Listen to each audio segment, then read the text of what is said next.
Ration కార్డుల్లో family మెంబర్ల పేర్లను చేర్చడానికి, address మార్చుకోవడానికి, తప్పొప్పులు ఉంటే సరి చేసుకోవడానికి ప్రభుత్వం అవకాశం కల్పించింది.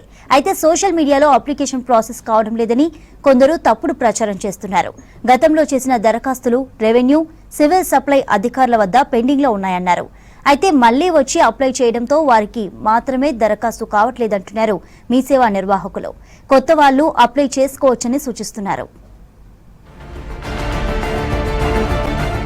రాష్ట్రంలో రేషన్ కార్డుల్లో కుటుంబ సభ్యుల పేర్లు యాడ్ చేయడానికి, అడ్రస్ మార్చుకోవడానికి అప్లికేషన్ ప్రాసెస్ కొనసాగుతోంది. అయితే దీనిపై కొన్ని రోజులుగా సోషల్ మీడియాలో తప్పుడు ప్రచారం జరుగుతోంది.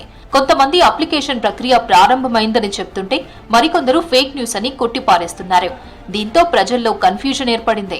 గతంలో రేషన్ కార్డుల్లో మార్పులు చేర్పులకు దరఖాస్తు చేసుకున్నట్లయితే ఈసారి స్వీకరించడం లేదని మీ సేవ నిర్వాహకులు అంటున్నారు. రేషన్ కార్డ్ అప్లికేషన్ అనేది కరెక్షన్ అంటే దాంట్లో యాడింగ్ కానీ పేడ్ చేంజెస్ కానీ అవి అప్లికేషన్ స్టార్టింగ్ నుంచి ఉండే, అంటే గత 5-6 సంవత్సరాల నుంచి స్టార్టింగ్ నుంచి న్యూ అప్లికేషన్ ఎప్పుడైందో అప్పటి నుంచి కంటిన్యూ ఉంది. కాకపోతే అది పెండింగ్ అప్రూవల్ అనేది డిపార్ట్మెంట్ దగ్గర ఉంది. మళ్ళీ ఇప్పుడు కొత్తవి పెట్టుకున్నాం అనుకో, ఆల్రెడీ డిపార్ట్మెంట్ పెండింగ్ అని చెప్పేసి వస్తుంది. ఈ విషయానికి అంతా చేయకుండా జస్ట్ అప్లికేషన్ కొత్తవి మాత్రం లేవు, కరెక్షన్స్ ఏమైనా ఉంటే చేసుకోవచ్చు. కాకపోతే అప్రూవల్ అనేది జరగట్లేదు. కాకపోతే కొత్త అప్లికేషన్స్ అయితే రాలేదు. రేషన్ కార్డ్ న్యూ అప్లికేషన్ అనేది ఇప్పటివరకు రాలేదు. డిపార్ట్మెంట్ వాళ్ళు ఇవ్వలేరు. ఇంకా ప్రస్తుతానికి కరెక్షన్స్ అయితే ఏవి ఆల్రెడీ పెట్టుకునే ఉన్నారు, మళ్ళీ ఇవి కొత్త ఏవి అవ్వట్లేవు. చేసినా కానీ డిపార్ట్మెంట్ పెండింగ్ అని చేసేవి వస్తుంది. అడ్రస్ చేంజ్ చేసుకోవడానికి ప్రూఫ్స్ గా గ్యాస్ బిల్, కరెంట్ బిల్ పెట్టాలని సూచిస్తున్నారు మీ సేవ నిర్వాహకులు. పేర్లు తప్పొప్పులు ఉంటే మార్పులు చేసుకోవచ్చన్నారు.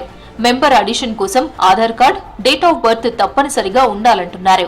అయితే వీటికి సంబంధించిన రేషన్ కార్డుల్లో మార్పులకు సంబంధించిన అప్రూవల్ మాత్రం రెవెన్యూ, సివిల్ సప్లై అధికారుల దగ్గర పెండింగ్ లో ఉందని చెప్తున్నారు.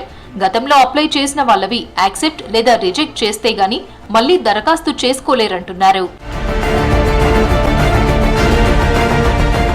కొత్త రేషన్ కార్డుల కోసమైతే ఇంకా దరఖాస్తు ప్రక్రియ ప్రారంభం కాలేదంటున్నారు మీ సేవ నిర్వాహకులు. ఎక్కువ మంది కొత్త రేషన్ కార్డుల కోసం ఎదురు చూస్తున్నారు. గత ప్రభుత్వం కొత్త రేషన్ కార్డులకు అప్లికేషన్ తీసుకున్నా ఎవరికీ జారీ చేయలేదు. రాష్ట్రంలో కొత్తగా అధికారంలోకి వచ్చిన ప్రభుత్వం ఫుడ్ సెక్యూరిటీ కార్డులను ఇవ్వాలని కోరుతున్నారు ప్రజలు. సోషల్ మీడియాలో రేషన్ కార్డుల మీద తప్పుడు రాంగ్ ఇన్ఫర్మేషన్ ఇచ్చి ట్రోల్ చేస్తున్నారు. అలా నేను మీ సేవ కార్డు వచ్చాను. మీ సేవ కార్డు వస్తే అట్లా ఏం లేదు, మీరు అప్లై చేయవచ్చు అని అన్నారు. అయితే నేను సర్నేమ్ ఇంకా ఇంటి అడ్రస్ చేంజ్ చేయడానికి వచ్చాను. ఈ ప్రభుత్వం అయినా కొంచెం తొందరగా ఇచ్చేటట్టు చూడాలి.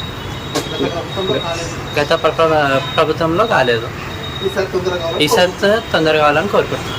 ఫుడ్ సెక్యూరిటీ కార్డుల్లో కొత్త పేర్లు యాడ్ చేయడానికి, అడ్రస్ మార్చుకోవడానికి మీ సేవ కేంద్రాల్లో దరఖాస్తు చేసుకోవాలని సూచిస్తున్నారు అధికారులు.